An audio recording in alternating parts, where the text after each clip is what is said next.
Most people think weighted pull-ups are just about getting stronger, but that's not true.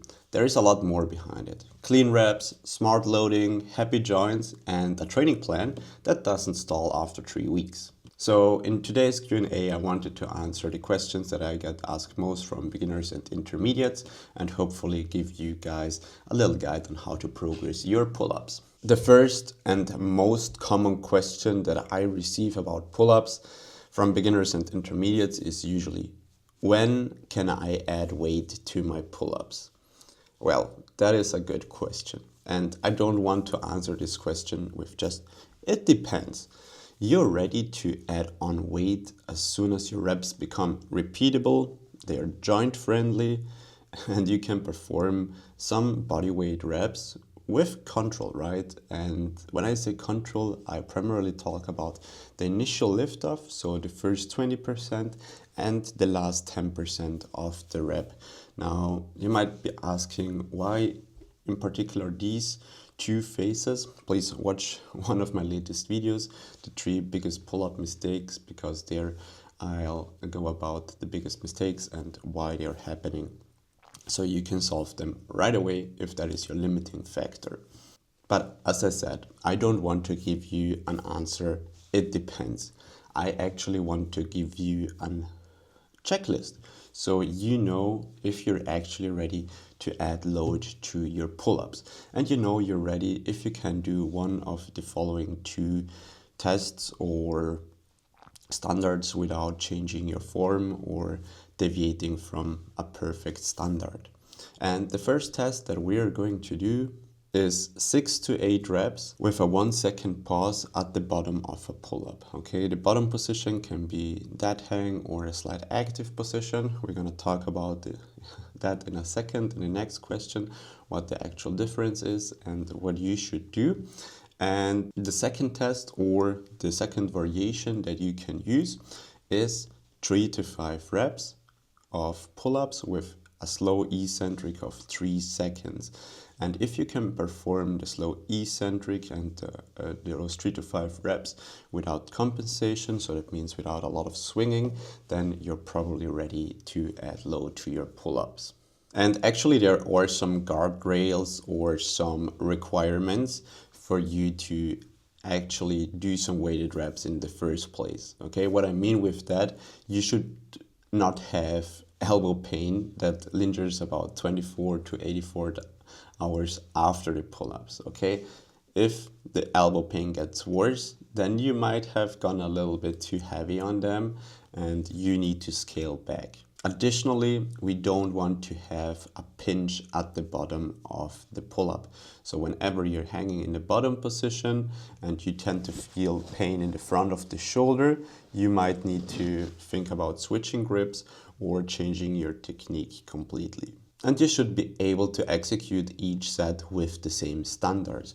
Here we're not just talking about the range of motion, so from a full bottom hang for range of motion with the chin nicely over the bar, but also with the standard itself. We don't want to use a big bounce or stretch shortening cycle at the bottom of the movement. We don't want to use too much of a knee or hip kick to cheat our way up to the bar, so the reps actually become comparable and repeatable on a session-to-session basis. Weighted pull-ups will punish a weak lift-off position because the initial lift-off or the initial starting position dictate what happens throughout the movement. So, key takeaway for this one is, before you start adding load to your pull-ups, ensure that at least the first 20% of the pull-ups look very good and also the closing of the pull-up looks decent, because these are some requirements for you to perform that lift with good form without compensating,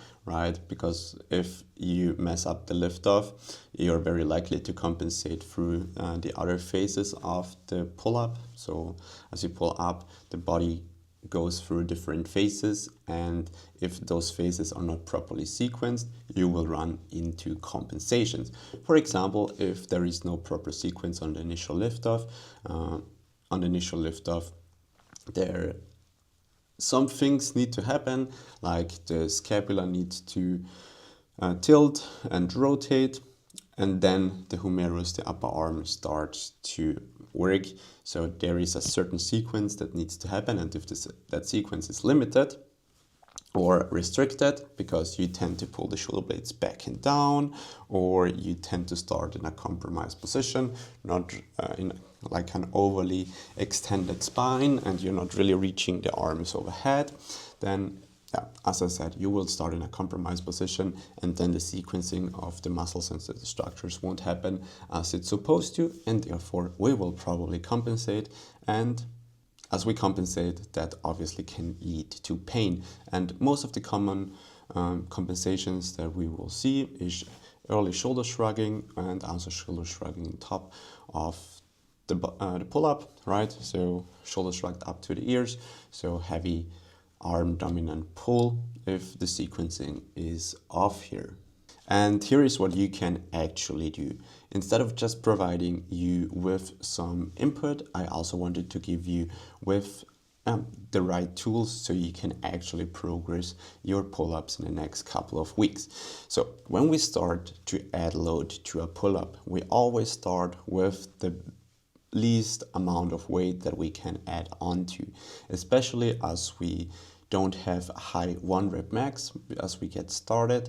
Our relative jumps that we can make on a session to session basis, or the load that we can actually put onto the belt, will be very, very low. So usually we start with about 2 to 5% when adding weight onto the belt. So in most cases, this is about 2.5 to 5 kilograms of additional load.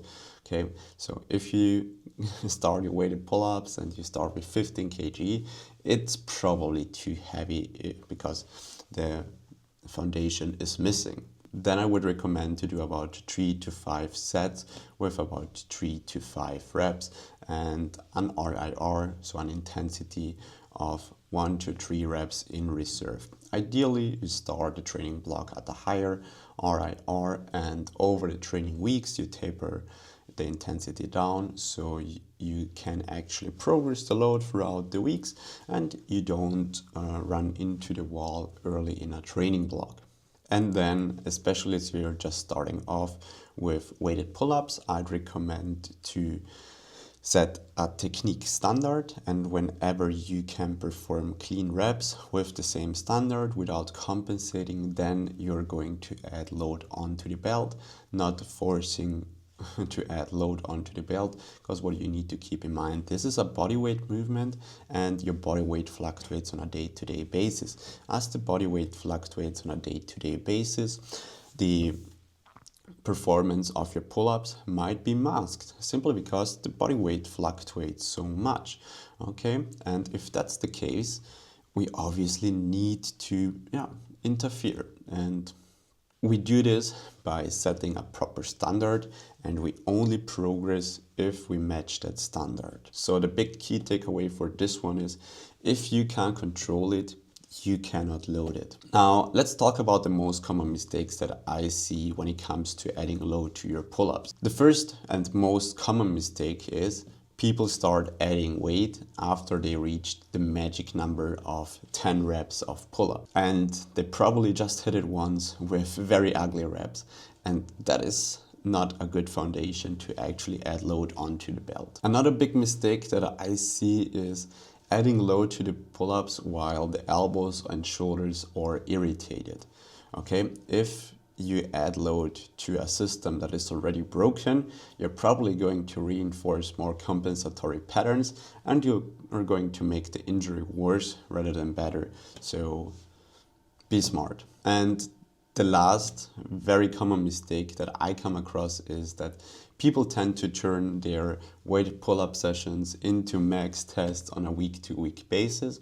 So especially when I'm at the commercial gym, that's the most common thing that I see. People grab their belt, add a 10 to 20 kg plate, and they max out and wonder why they can actually not progress their lift and why they are always stuck at the same load. And I know you're different. You're going to use the cues that I just gave you and you start to make progress. One of the most common questions that I get asked frequently is whether you should use a dead hang or an active hang in pull-ups.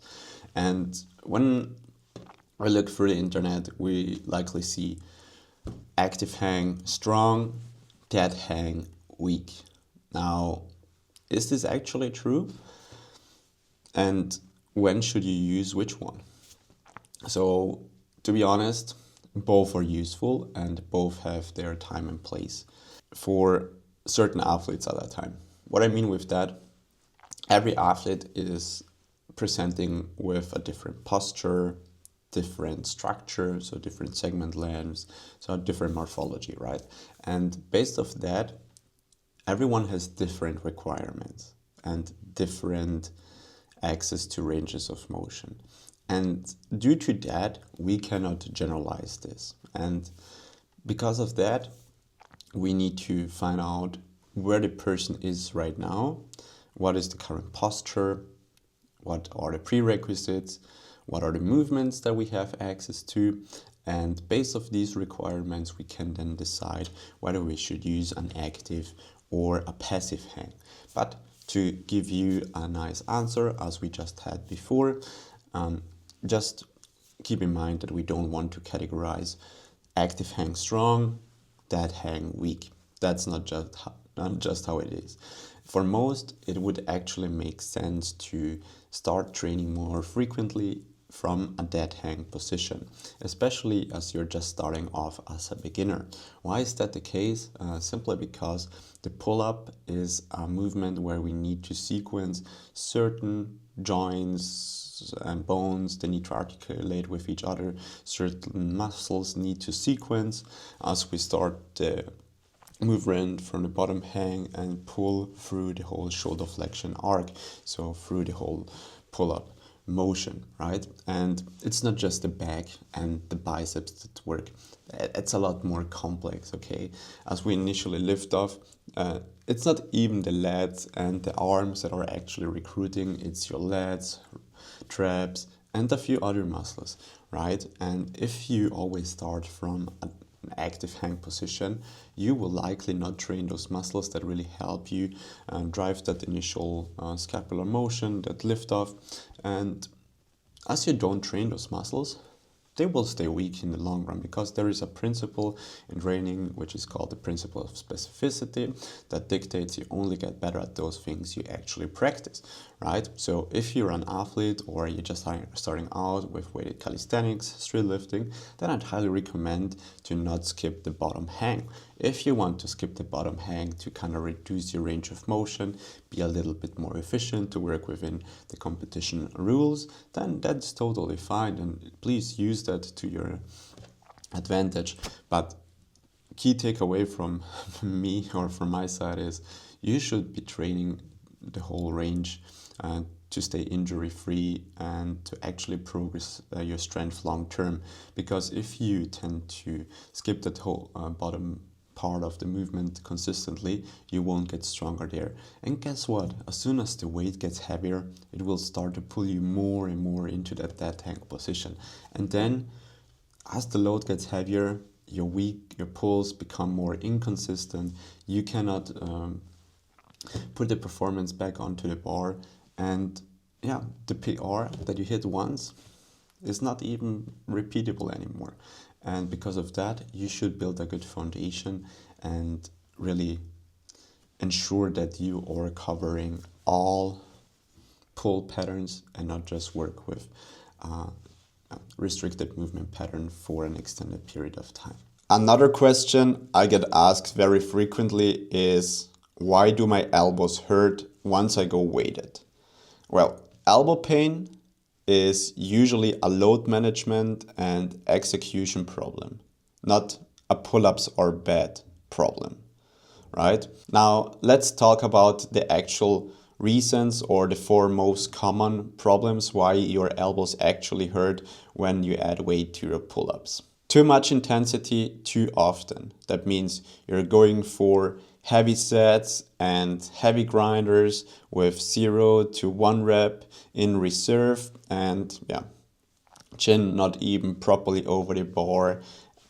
Yeah, you know what I mean, right? The second factor is probably too much overall pull volume throughout the training week. You probably do 8 to 9 sets of pull-ups, 6 to 8 sets of muscle ups, a couple of rows, some pull downs, some curls. And yeah, that definitely exceeds the recommended volume recommendation throughout the training week. And when we're talking about beginners, we talk about 6 to 15 actual working sets per week, not 20 to 30 sets. The next problem is a compensated bottom position. So what you will see is that people tend to hang there with an overly extended spine because they are not getting into a proper dead hang because they are restricted in their overhead range of motion. And obviously as a result, the whole system cannot work anymore as it's supposed to. And the sequencing that we've talked about previously is not working anymore. And the fourth and last factor is probably a grip mismatch. What I mean with that, pull-ups require a pronated grip, chin-ups require a supinated grip. Pronated grips and supinated grips come with different requirements and different needs of movements at the forearm, upper arm, and shoulder. Okay, and if we're limited in our range of motion, especially when we're reaching overhead, then it makes sense that the system is not working as it's supposed to. And because if we hang in that 180-degree position, but we're not even able to reach our arm overhead to about 160 degrees, we will be hanging in a compensatory bottom position at the bottom, right? And that's the same what we've just talked about with point number 3. And the grip is definitely one of the factors that affects the bottom position heavily. And obviously, if we are limited in elbow flexion or elbow extension, which are two primary movements at the elbow joint, this can get worse with adjusting the grip in either to a pronated or supinated grip, depending on what movements we're limited with. If you want to find out what the actual reason is, usually people that do chin-ups have different problems than people that do pronated pull-ups. If you're dealing with elbow pain in either of those, then please check out one of my YouTube videos where I talk you exactly through why we're dealing with inner elbow pain on chin-ups and outer elbow pain on pronated pull-ups. And if you want to fix it, then I'd highly recommend to watch this video. Now, let's talk about how we can actually fix this elbow issue. Step number 1, we're going to move the biggest irritant for at least 10 to 14 days. So when I say stop, it can also be just a reduction in the overall volume, in the overall amount of heavy sets that we're doing. So we're not completely going down to 0, but we might reduce the top sets or those heavy sets by 30 to 50% for those 10 to 14 days. Additionally, we can ensure that we are working slightly further away from muscular failure, so 2 to 3 reps instead of 0 to 1 rep in reserve. This ensures we are compensating less and we can perform the movement with a more repeatable technique, and obviously with a more sub-max approach, it is also much easier to control the movement instead of compensating. Then step number 2 would be to change the execution or to change the setup slightly, right? If we're dealing with elbow pain in chin-ups, it could make sense to try a pronated grip. If we're dealing with pain in pull-ups, then we might try a supinated grip. This is only something that we can use in the meantime until we've solved the underlying issue. Okay, you're not going to solve the issue by switching to a variation. What you're going to do is you're giving your body the ability to still progress on a similar movement pattern whilst fixing the problem with your accessories and your rehab exercises, and learn new good movement patterns, so when you come back to your actual main lift, you're not dealing with that pain anymore. Then there are some certain cues that we can use throughout the execution. One of the main reasons why people tend to deal with elbow issues, whether that is chin-ups or pull-ups is that they tend to flare the elbows on the initial lift-off. And if we flare the elbows, then the upper arm is heavily internally rotated. The same is true for the forearm. So for most people, it would make sense to keep the elbows more inward on the initial lift-off and only drive them out to the side as we come towards the top of the bar. And talking about the range of motion, so the pull path, another fix that would help here is to be in charge of the whole movement. So what we will see with people that tend to have elbow issues, that they have a two-phasic or even three-phasic pull pattern. What do I mean with that? So they start the initial lift off, they shrug the shoulders down, then they hit the wall, drive the elbows down into the ground. So there is like this sticking point immediately after the lift off, which usually comes with the elbows flaring very early instead of bringing them in. And if that's the case, then the structures in the shoulder complex is not doing the job as it's supposed to, and therefore we're simply not getting the bones into the positions that are required to have even distribution of pressure and load into the structures. And the last lever that we have is to adjust the exposure throughout the training week. So when I talk about exposure, we're talking about frequency. In most cases, a 2 times per week frequency is totally sufficient to avoid flare-ups and keep progressing your movements. And another thing that I'd recommend is to add volume slowly, because if you add 2 sets, that's already a huge increase in workload, okay? If you do 2 times 8 with a certain load, that's a lot of tonnage volume that is being added to your total workload and increases the average workload on a week-to-week basis heavily. So be very careful with adding volume to your program and actually gradually increase the volume instead of making bigger jumps on a week-to-week basis and also a block-to-block basis, right? So keep that in mind. Don't change too much here. So the biggest key takeaway for this one here is elbows hate surprise and progress hates randomness. And a few common mistakes that I see when people tend to deal with elbow pain in pull-ups is that they tend to rest completely and then they hope, elbow pain will go away.